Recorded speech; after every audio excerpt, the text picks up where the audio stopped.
Olá, bem-vindo ao programa Novos Caminhos. Eu sou Ederson Graneto e hoje nós vamos fazer aqui um balanço das obras do Ministério da Infraestrutura e para isso convidamos o secretário executivo lá do Ministério, Marcelo Sampaio. Tudo bem, secretário? Obrigado por ter vindo aqui mais uma vez, né? Muito bom, é sempre bom estar aqui de volta, Everton, para satisfação poder compartilhar esse ano que foi um ano que nos trouxe muitos desafios, mas também conseguimos avançar de forma significativa com a nossa pauta de infraestrutura. Bom, a gente podia começar assim, esse ano foi um ano diferente, né? Então eu queria que você dissesse para a gente, apesar da Covid, você diria que foi um ano positivo para os projetos que o Ministério tinha estabelecido como meta? Bom, foi um ano que nós avançamos muito na manutenção das nossas rodovias. Nós, pelo segundo ano consecutivo, conseguimos melhorar nosso índice de qualidade das rodovias. Então, a gente tem hoje 83% delas em nível de regular e bom e ótimo, ou seja, rodovias que estão com condições de trafegabilidade, dando segurança para o usuário. Então, assim, é um ano também que nós conseguimos avançar com a pauta também ordinária do Ministério, que é a nossa agenda, o nosso planejamento de avançar nas partes de concessão, na transferência de ativos do setor público para o setor privado. Vamos terminar o ano agora com 9 ativos leiloados ao setor privado. Avançamos muito com a agenda de concessão, junto com o Tribunal de Contas da União, junto com os nossos órgãos, institutos que estão fazendo os estudos, né, como o BNDES, a EPL, que é a empresa vinculada ao Ministério, e avançamos também em obras públicas. A pandemia nos trouxe desafios, né? O setor de aviação teve uma redução significativa na demanda, mas nós aproveitamos, já que os aeroportos estavam subutilizados, né, com a demanda bem aquém, aproveitamos para fazer reformas, como, por exemplo, trocamos todo o pavimento do aeroporto de Congonhas. Né? Então, assim, já que estava subutilizado, a gente aproveitou para antecipar, inclusive, algumas intervenções em alguns equipamentos. O setor portuário, o setor que veio batendo um recorde, nós tivemos aí, na série histórica, os melhores meses para o Porto de Santos, batendo recorde em dezenas de postos públicos, principalmente por causa do agro. Né? O agro sustentou muito a nossa balança comercial e veio batendo recorde na nossa movimentação no Porto de Santos, em especial. A gente tem um melhor ano aí, o recorde histórico do Porto. Um porto que o ano passado saiu de um déficit em 2018, teve lucro ano passado e esse ano vai também bater um lucro aí também significativo. No setor ferroviário, teve um pouco impacto pela pandemia, né? O setor ferroviário é um setor que tem pouca interação de funcionários, né? Basicamente nos terminais, mas também teve uma movimentação substancial. Teve uma pequena redução por causa do desastre que nós tivemos em Brumadinho, mas em termos do agro, a gente teve um aumento significativo, descendo principalmente Rondonópolis em direção ao sudeste. Quer dizer, foi um balanço positivo você faz. Balanço positivo do ano, passando aqui por todos os modos de transporte. Acho que a gente termina o ano satisfeito com o trabalho que o Ministério entrega à sociedade e que seguimos cumprindo a missão que nos foi confiada aí pela sociedade. A gente tem um mapa com algumas obras. Vamos ver se você consegue identificar alguma coisa para a gente certeza. aí, das principais obras. Vamos tentar colocar esse mapa no quadro aqui, ó. Então, eu queria que você identificasse quais foram as principais obras, que você considera as principais obras do Ministério este ano. Bom, vamos começar então pelo modal do transporte rodoviário. Tá. Né? A gente tem a BR-381, uma rodovia extremamente importante, uma rodovia que a gente chama de diagonal, né? Começa com o número 3. A rodovia é uma rodovia que tem um fluxo intenso de transporte de carga e passageiros. Nós entregamos aqui 43 quilômetros de rodovia duplicada nessa rodovia, na BR-381. Também, foram 34 quilômetros. Na BR-101 Nordeste, aí somando aqui tanto na região aqui de Alagoas, né, Sergipe, pegando para a Bahia, foram 43 quilômetros de rodovias duplicadas também na BR-101, uma rodovia extremamente estratégica e importante. Aqui no fundo do nosso mapa a gente tem a BR-116, a gente pegou a BR-116 no Rio Grande do Sul com nenhum quilômetro de rodovia duplicada liberado e a gente fecha o ano de 2020 com 120 quilômetros de duplicação da BR-116. Uma parte a gente liberou o tráfego, né, conseguiu fazer as obras remanescentes e a gente libera aí 120 quilômetros de rodovias duplicadas na BR-116. Eu acho que um destaque é a BR-163, uma BR importante para o nosso agro, foi pavimentada ao ano passado, concluída a pavimentação ali de Sinop a Miritituba, né, e aí nós temos terminais fluviais dando escoamento para a nossa produção, mas eu destaco aqui 190 quilômetros de recuperação nessa rodovia importante. Estava muito ruim, né? Muito ruim, assim, até por causa do tráfego intenso e esperado, né? A gente teve uma redução aqui nessa região só pela pavimentação de 10 dias, que era uma viagem Sinop-Miritituba, passamos para 4 dias. Isso aumentou muito o tráfego, a intensidade, e isso fez com que a gente conseguisse também entregar ali 190 quilômetros de rodovias recuperados. Então, isso é um marco que eu destacaria no setor rodoviário. Na parte de aeroportos, nós continuamos focados na nossa agenda de aeroportos regionais, né, uma vez que o setor privado faz investimentos substanciais nos nossos aeroportos de grande porte, né, como o aeroporto de Porto Alegre, o aeroporto de Salvador.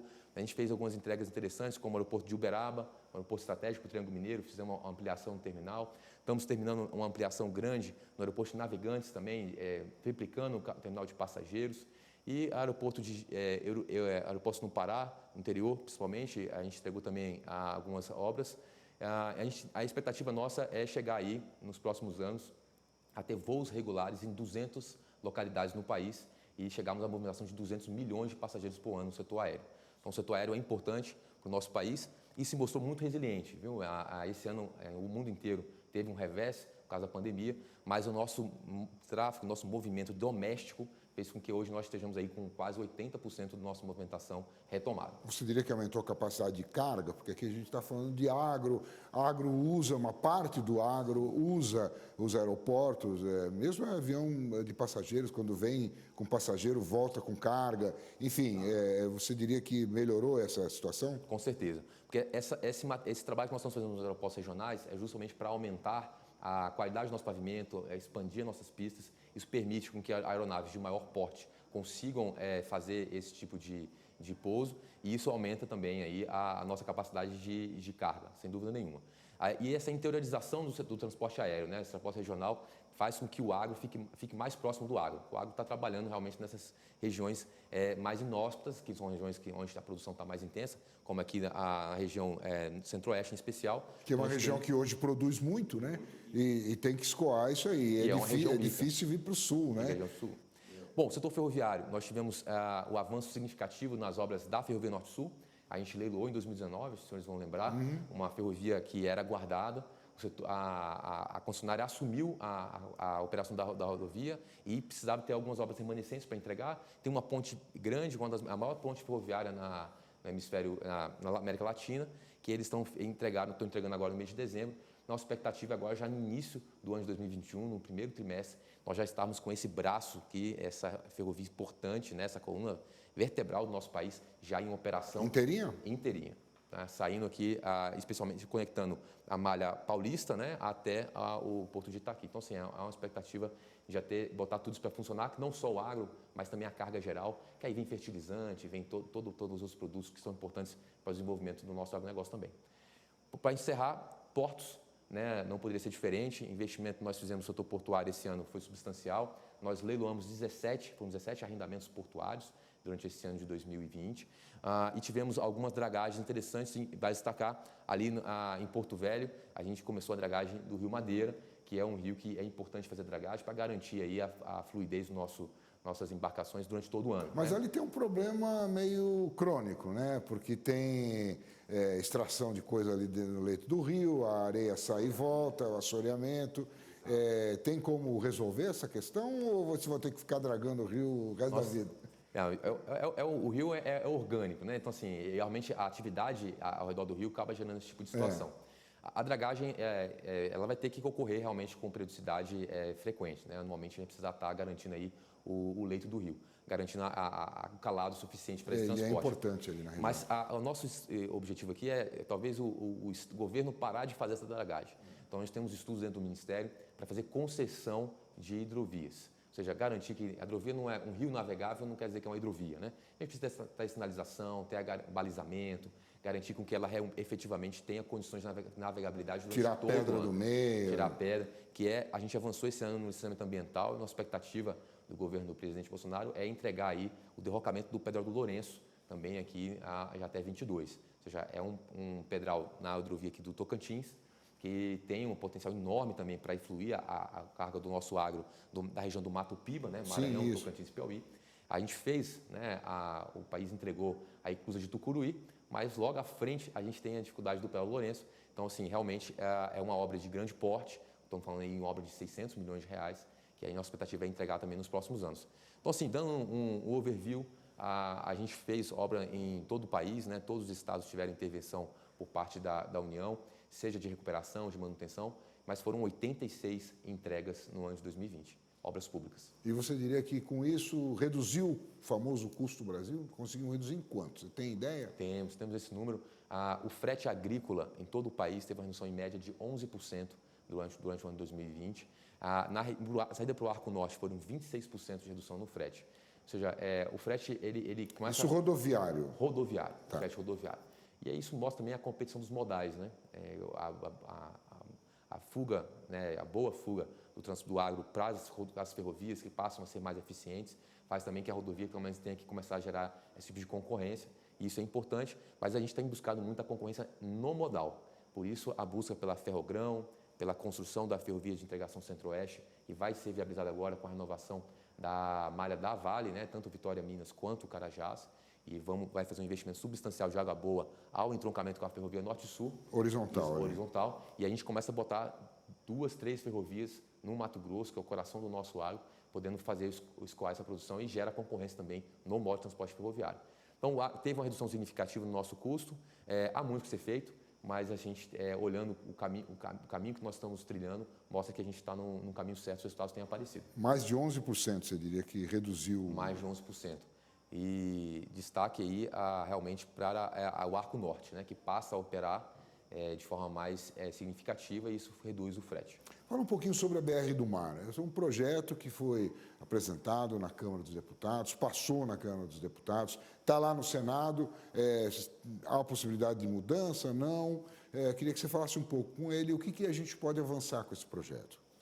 Vamos lá, o BR do Mar é um projeto importante, prioritário para o governo. O Ministério se dedicou quase 2 anos para poder estruturar um projeto robusto, ouviu todo o setor, tanto o setor que o usuário do transporte, os embarcadores em si, os transportadores, de forma que a gente conseguiu construir um programa que a gente entende que vai atender o anseio da sociedade, que é reduzir custo do país, que é garantir que os modos de transporte sejam utilizados com a sua vocação. Então, o transporte rodoviário tem a sua vocação, que é o transporte porta a porta, que sai da porta de uma fazenda, que vai à porta de um terminal, à porta de um centro de distribuição, porta de uma indústria. Ou seja, ele é fundamental e ele precisa crescer muito no país ainda. Agora, a cabotagem, ela estava subutilizada, vinha crescendo 2 dígitos ao ano, e a gente entende que o projeto, com a estruturação que nós trouxemos de permitir o afretamento a casco nu, afretamento de embarcações produzidas no exterior, para começarem a operar na nossa costa, isso vai chegar a um aumento de 40% na cabotagem no país. Então, produtos hoje que saem do sul e sobem rodoviário até o nordeste do país, até o nordeste, em especial Suape, Itaqui, Pecém, até o norte, a gente vai conseguir fazer isso via cabotagem, porque a gente vai colocar mais embarcações. A expectativa é aumentar 30% o número de embarcações fazendo esse trânsito na nossa costa. E é interessante que vai gerar um fenômeno muito bom. Nós temos hoje no setor aéreo, muitos de nós utilizamos o transporte aéreo, terminais doméstico e terminal internacional, que tem procedimentos distintos de entrada e saída.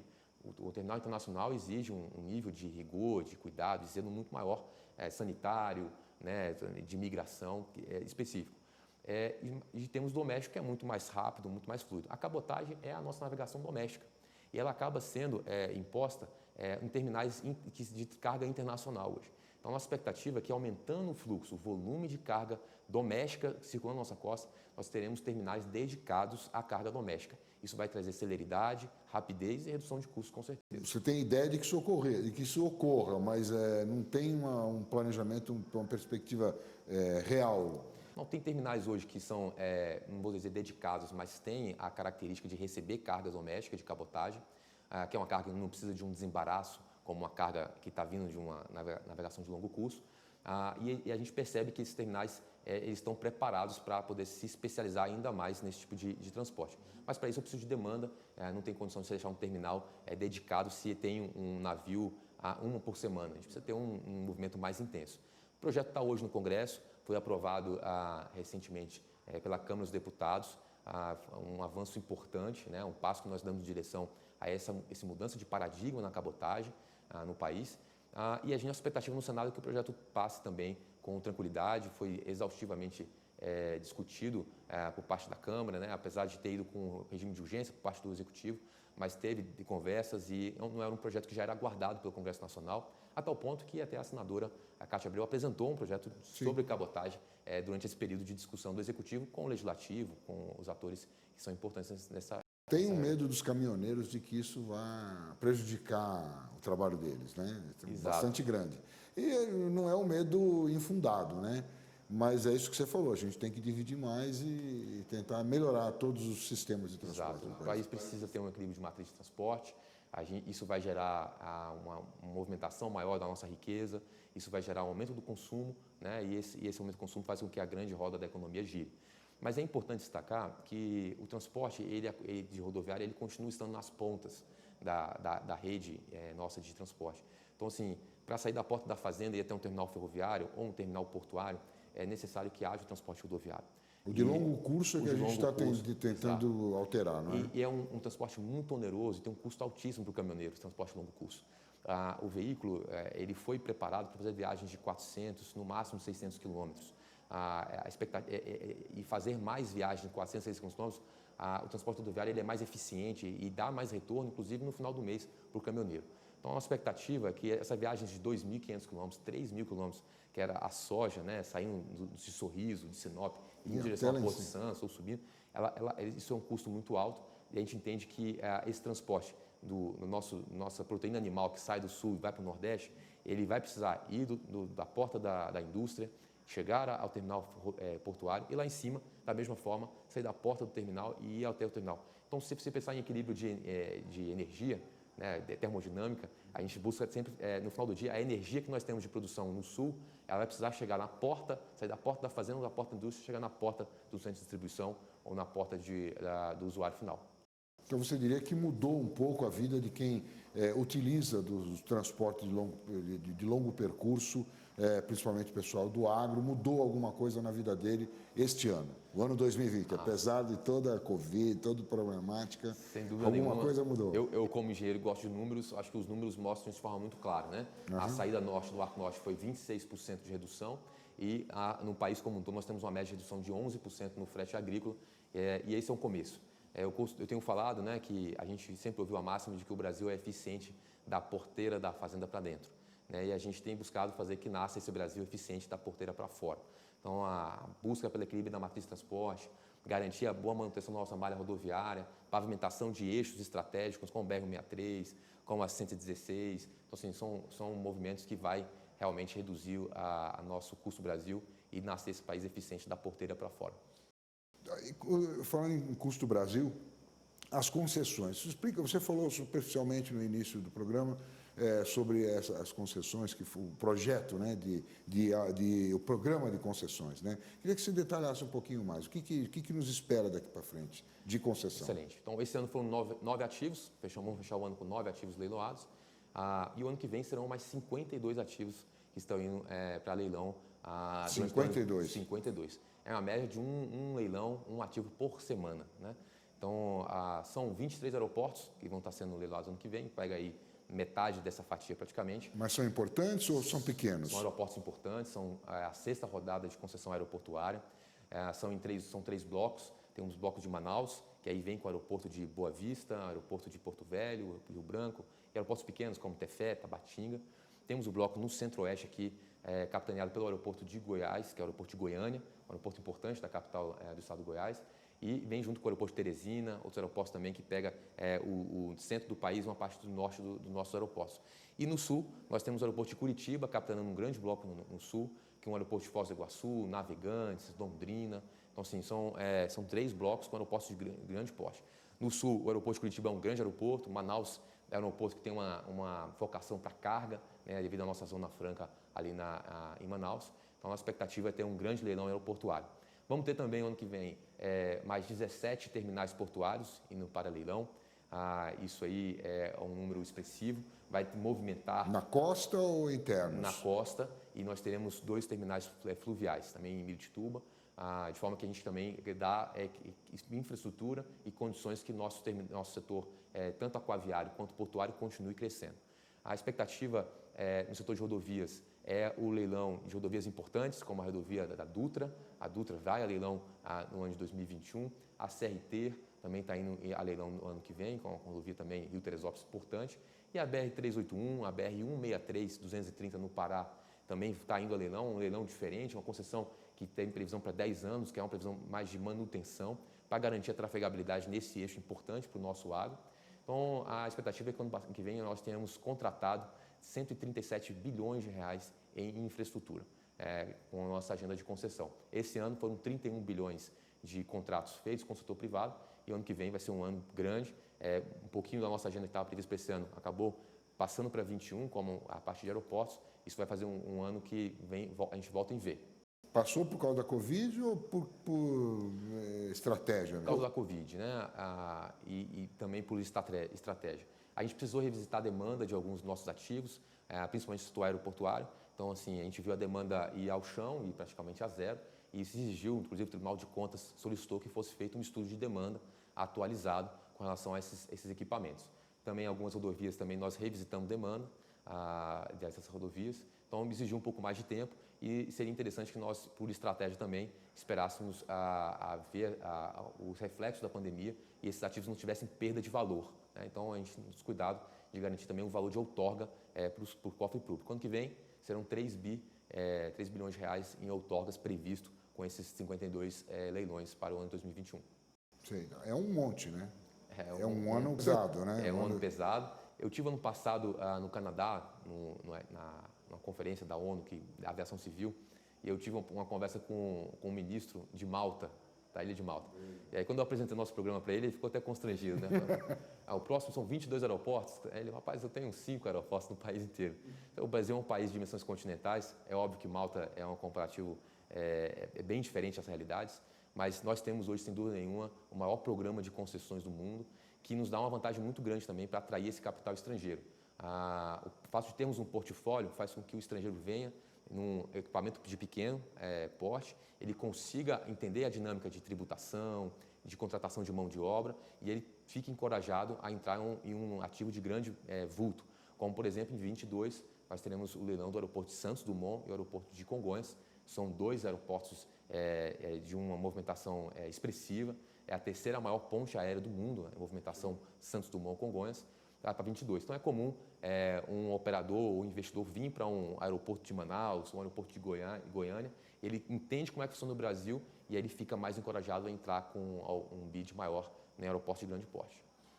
Agora, com relação a estradas, a gente tem uma preocupação com qualidade de rodovia colocada nessas concessões que vocês estão abrindo?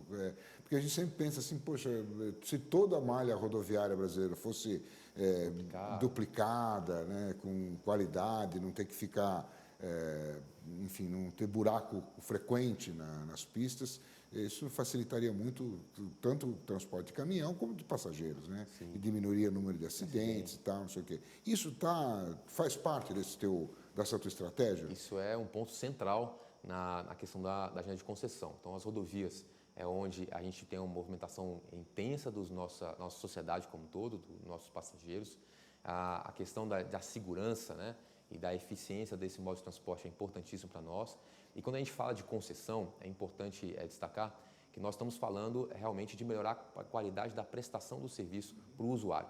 Então, o ponto nerval da agenda de concessão é justamente melhorar a qualidade desse serviço. Então, a concessão das nossas rodovias tem previsão de duplicação. O que nós colocamos foram gatilhos de demanda. Isso é importante porque nós estamos vindo de uma rodada de concessões de rodovias no passado recente, que foi mal sucedida, né? A gente tem rodovias que foram concedidas, que não acabaram cumprindo com as demandas dos contratos que tinham exigências muito pesadas, como duplicação de todo o trecho em apenas 5 anos. Isso impõe um peso de capex, de investimento muito pesado para a concessionária, e isso acabou não mostrando êxito. Então, mesmo que esteja escrito, no final do dia a gente precisa ter contratos que sejam sustentáveis. Execuíveis. Né? Execuíveis. Então, assim, nosso contrato tem a previsão de duplicação do trecho, mas com gatilho de demanda. Então, se você chega num gatilho que exige a construção de uma terceira faixa, a terceira faixa é construída, além obviamente, da manutenção da qualidade do serviço. E aí, você chegou num gatilho de uma duplicação, você duplica a rodovia. Ou seja, contratos que são mais inteligentes, né, mas são contratos que essas intervenções de investimento estão diluídas no tempo do contrato de concessão. Mas vale destacar que o que está com a maior distância é a BR-381, que é uma rodovia que vai exigir um capex muito alto por causa da sua geometria, da geografia da rodovia, e a gente vai ter 90% da duplicação dessa BR nos primeiros 9 anos de contrato de concessão, contratos de 30, 35 anos. Nos trechos mais movimentados. Nos trechos mais movimentados, mas 90% dele vai estar duplicado. Ou seja, a manutenção da nossa malha é importante. O governo tem hoje um orçamento público restrito, né? Eu que trabalho no Ministério nesses últimos 12 anos, vi o Ministério ter 20 bi de orçamento ano, 22 bi de orçamento ano, e a gente tem hoje, devido aos nossos desafios orçamentários, um orçamento na ordem de 8, 9 bi ano. E com um desafio muito maior, né? Trouxemos o setor aéreo, o setor portuário para dentro do antigo Ministério dos Transportes, mas a direção do ministro Tarcísio, do presidente Bolsonaro, é que boa parte desse recurso seja investido em manutenção. Então, hoje, praticamente 100% da nossa malha rodoviária no país está coberta por contratos de manutenção. Eu destaco o estado do Pará, que é um estado importante nesse movimento nosso de fortalecer a saída do Arco Norte. Tem hoje 100% das rodovias federais com contrato de manutenção ativo e em plena execução. Bom, secretário, a gente está caminhando aqui para o final da nossa conversa. Queria que você colocasse, se teve outras coisas que vocês fizeram, código de trânsito, teve aquela questão da carteira de habilitação de piloto. Exato. Queria que você desse um voo rápido sobre todas essas coisas que o Ministério produziu este ano. Vamos lá, então. É uma agenda que acaba que essas outras coisas ficam com a Secretaria Executiva, né? A gente acompanha fica tudo muito, na sua mão. Fica muito, a gente trabalha em grupo, em time, mas a gente fica muito próximo dessa agenda. Então, a gente, depois de 20 anos sem ser revisto o Código de Trânsito Brasileiro, fazia 20 anos que, por iniciativa do Poder Executivo, não havia essa revisão. Nós revisitamos o CTB, é um novo código mais simples, mais moderno. E aí eu destaco que para o agro a gente trouxe algumas mudanças interessantes, né? E essa relação do código que bota o Denatran e o CONTRAN numa posição que toma a decisão. A gente aumentou o gabarito de alguns produtos, como o transporte de algodão, que saiu de 4,60, fomos a 4,95, semelhante à cegonha. Ou seja, a questão do peso por eixo é o que nós estamos estudando. Acredito que agora a gente vai, no início do ano que vem, ter mudanças com relação a peso por eixo, peso bruto. Ou seja, isso dá uma pujança para o agro, e o CTB ele abre essa possibilidade, deixa o CONTRAN mais enrobustecido para tomar essas decisões, quando ele traz os ministros para fazerem parte de um conselho que tinha o baixo escalão dos ministérios participando. Então, a gente bota ministro, secretário executivo participando de um conselho que fica mais alto nível, as discussões podem ser mais intensas da tomada de decisão. A gente teve o BR do Mar, que foi apresentado ao Congresso, aprovado já na Câmara dos Deputados, que eu acho que a gente já falou um pouquinho sobre ele. Tivemos o Voo Simples, que é um programa que simplifica nas bases da nossa aviação, na aviação geral. A gente trouxe inovações com relação à aviação agrícola, a manutenção dessas aeronaves, ou seja, simplificando essa aviação, facilitando também o voo em áreas que não são populosas. Isso tem gerado aí, das 52 medidas previstas, nesse último mês, já foram 16 delas foram concluídas, e a gente segue nesse programa permanente de simplificação e de modernização. Tivemos aí, pelo segundo ano consecutivo, recorde em debêntures, foram quase 13 bilhões de reais emitidos em debêntures. Isso mostra um apetite grande do investidor também com relação à pauta de infraestrutura. Confiança, né? Confiança, e a infraestrutura virou a novo CDB hoje dentro do cenário dos investidores, né? Um investimento seguro, de longo prazo, você consegue ter um retorno mais simplificado. E agendas também na área de transformação digital, né? A gente tem feito um esforço em simplificar a vida do cidadão, e o CRLV digital, a partir de junho, né, hoje, se você quiser ter um documento físico do seu veículo, você vai poder imprimir na sua casa, e vai ter a mesma segurança e a mesma legitimidade que nós tínhamos no papel moeda, reduzindo assim 250 milhões a logística para botar esse papel moeda nos 4 cantos do nosso país. Então, uma agenda intensa, tanto interna quanto agendas que criam um ambiente de negócio favorável ao investidor, e aí nós vamos seguir firmes com essa pauta também no ano de 2021.